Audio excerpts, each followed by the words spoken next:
Bonjour à tous et à toutes, chers auditeurs, auditrices de la télévision La Bonne Nouvelle TV, LBN TV.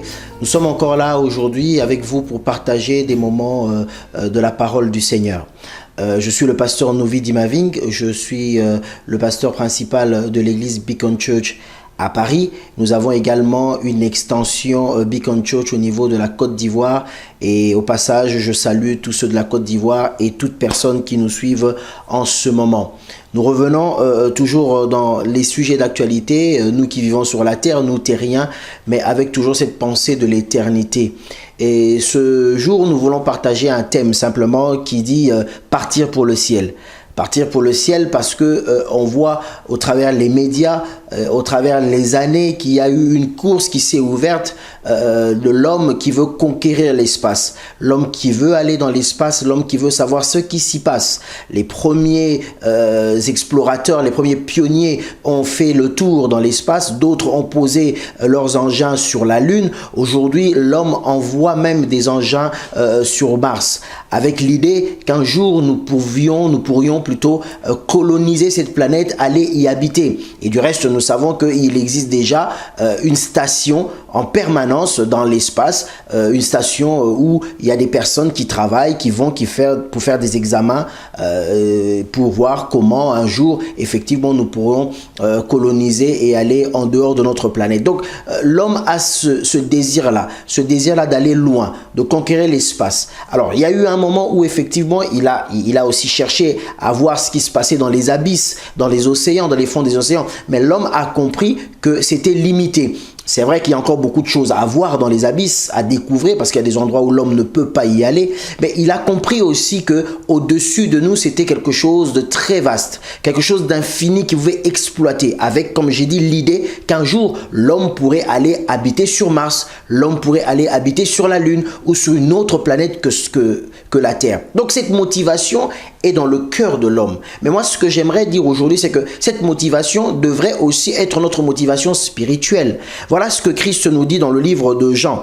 Il dit dans le chapitre 14, le verset 1er, que vos cœurs ne se troublent point, croyez en Dieu et en moi. Il y a plusieurs demeures dans la maison de mon Père. Si cela n'était pas, je vous l'aurais dit, je vais vous préparer une place. Gloire au Seigneur. Christ va nous préparer une place, partir pour le ciel. Christ va nous préparer une place. Il nous dit oui, vous avez ce besoin-là de quitter la terre, vous avez ce besoin-là d'aller ailleurs, de conquérir une autre planète, mais moi, Christ, je vais aussi vous préparer une place. Cela est une réalité, bien-aimé. Cela est une vérité, bien-aimé, que Christ, réellement, quand il a quitté cette terre des hommes, il est parti à un endroit pour nous préparer une place auprès du Père. Dans sa prière, il dit, Père, j'aimerais que là où moi je me trouve, que eux aussi ils se trouvent. La pensée de Christ, c'est que nous soyons avec lui dans la gloire là-haut dans les cieux, que nous puissions marcher avec lui, que nous puissions demeurer avec lui. Alors, on voit que l'homme investit tant. Bien aimé, si vous faites des recherches, vous lisez, vous allez voir le budget de la NASA, le budget de la société européenne qui s'occupe de ça, pour la conquérir l'espace, qui sont des budgets colossaux. Parce que l'homme veut tout investir pour y arriver. L'homme veut tout donner pour y arriver. Mais Christ, il nous dit, il suffit seulement de croire. Il dit, croyez en moi.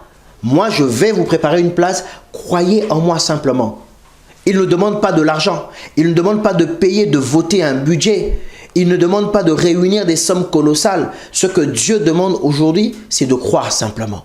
De croire que peut-être que tu n'iras pas sur Mars un jour, tu n'iras pas sur la Lune un jour, tu n'iras pas dans l'espace un jour, parce que ça demande beaucoup d'exercices, beaucoup de formation. Mais néanmoins, tu iras avec lui un jour au ciel et tu vas demeurer avec lui. Notre place est auprès de Dieu. Nous avons cette soif-là au fond de nous de connaître le Seigneur, de vivre avec le Seigneur, de marcher avec le Seigneur. Et cela est gratuit.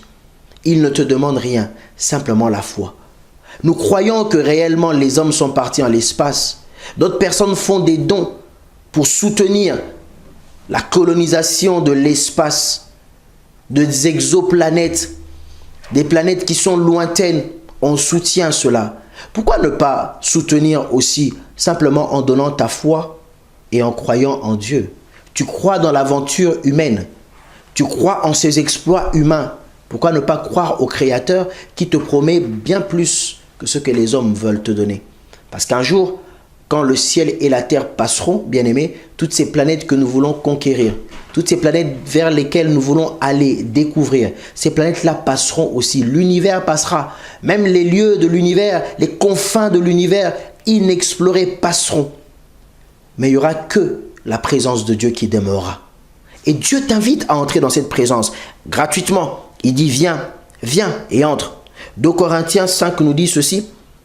Si cette tente dans laquelle nous habitons sur la terre est détruite, nous savons que dans le ciel nous avons un édifice qui est l'ouvrage de Dieu. Ce n'est pas l'ouvrage d'un homme, c'est l'ouvrage de Dieu. Tout sur la terre sera détruit, mais nous avons une assurance que dans les cieux, nous aurons quelque chose venant de Dieu. Certains scientifiques disent qu'il y aura un moment où sur la terre la vie sera impossible. C'est pour ça que nous devons penser comment coloniser Mars, comment coloniser d'autres planètes, parce que sur la Terre, ça ne sera plus possible. Il manquera des vivres. Il n'y aura peut-être plus la paix.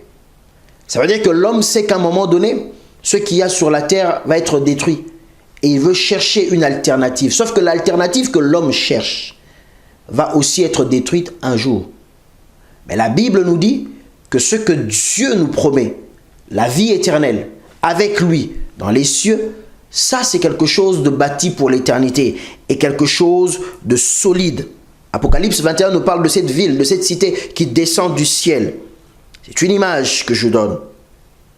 Alors, on se dit, comment faire pour aller avec le Seigneur dans sa gloire? On voit que les astronautes, comme je le disais, passent des exercices, des formations. Pendant des années, ils sont formés. C'est un entraînement dur.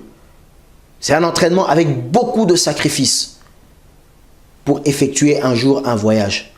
Ça ne se fait pas en une semaine. Bien aimé, ça prend beaucoup de temps. Des fois 3 ans, 4 ans, voire plus peut-être. Parce qu'il faut que la personne soit préparée à partir. Comment partir? L'homme a inventé aujourd'hui, gloire au Seigneur, avec l'intelligence que nous avons reçue, des navettes spatiales pour pouvoir nous emmener dans l'espace. D'autres encore y trouvent le business du futur, de faire en sorte qu'il y ait des navettes qui nous emmènent pour faire un voyage dans l'espace comme on ferait un voyage d'un pays à l'autre. Dieu a tout prévu. Pour cela, tu n'as pas besoin de croire à une navette spatiale qui pourrait d'ailleurs, comme il arrive, et d'ailleurs, gloire au Seigneur, de moins en moins à cause de la pointe de la technologie, des échecs. Il y a des navettes spatiales qui partent, mais qui échouent, qui explosent. Gloire au Seigneur, avec la technologie, l'erreur, la marge d'erreur est très réduite. Je bénis Dieu pour cela. Mais Dieu, il te demande de croire. Et le jour où il viendra te prendre, tu n'auras même pas ce risque-là d'avoir un vol raté. Il te prendra. La Bible nous dit, dans 1 Corinthiens 15, en un instant, en un clin d'œil, il nous prendra. Sans avoir besoin d'une navette spatiale, le Seigneur te prendra avec lui. Partir pour le ciel.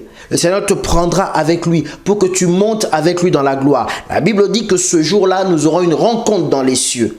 Nous allons rencontrer le Seigneur. Comme aujourd'hui, on envoie une navette spatiale qui va rencontrer la station qui est dans l'espace. Nous allons monter pour rencontrer le Seigneur. Et avec lui, nous irons dans la gloire éternelle. Pourquoi ne pas croire à un projet si merveilleux? Pourquoi ne pas croire à un projet si fort, si vrai, si sûr, je voudrais dire? Car c'est l'Éternel lui-même qui fait cela. Les vivants seront changés, nous dit 1 Thessaloniciens 4, 17. Nous, ceux qui seront vivants, en ce moment-là, nous serons tous changés. Et les morts en Christ et les vivants, nous irons tous dans la gloire du Seigneur.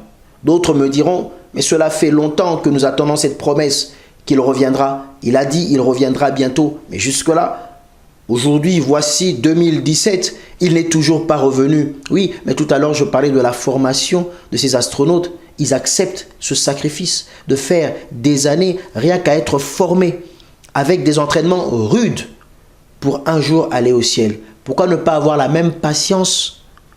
Alors que ce qu'un homme te promet, il ne peut le garantir, Dieu te le garantit. Aujourd'hui, je veux te dire simplement, bien-aimé, partir pour le ciel. Nous voulons partir nous aussi pour le ciel.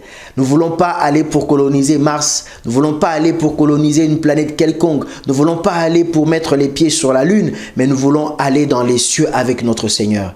Et pour cela, aujourd'hui, le Seigneur t'invite. Il t'invite à avoir cet entraînement en croyant simplement en sa parole, en marchant en fidélité de sa parole. Et c'est là où tu auras ton ticket pour aller au ciel. Tu n'auras pas besoin de payer des millions pour une navette spatiale qui t'emmènerait au ciel avec, comme j'ai dit, certains risques d'échec, même si aujourd'hui c'est maîtrisé. Mais tu auras l'assurance du salut, l'assurance de la vie éternelle. Viens avec moi, bien-aimé. Croyons, ayons notre ticket et partons pour le ciel avec le Seigneur. Que Dieu vous bénisse.